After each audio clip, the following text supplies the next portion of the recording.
Hello guys, तो मैं आज आपको बताने वाला हूँ कि शॉर्ट वीडियो का थंबनेल कैसे बनाते हैं, वो भी बिना कॉपीराइट के।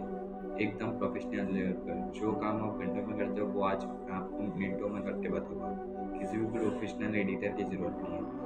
मात्र एक स्क्रिप्ट लगाओ और अपना थंबनेल बनाओ, और उसमें अपनी फ़ोटो भी ऐड कर सकते हो। तो इसको शुरू करो बनाना, तो मेरी वीडियो।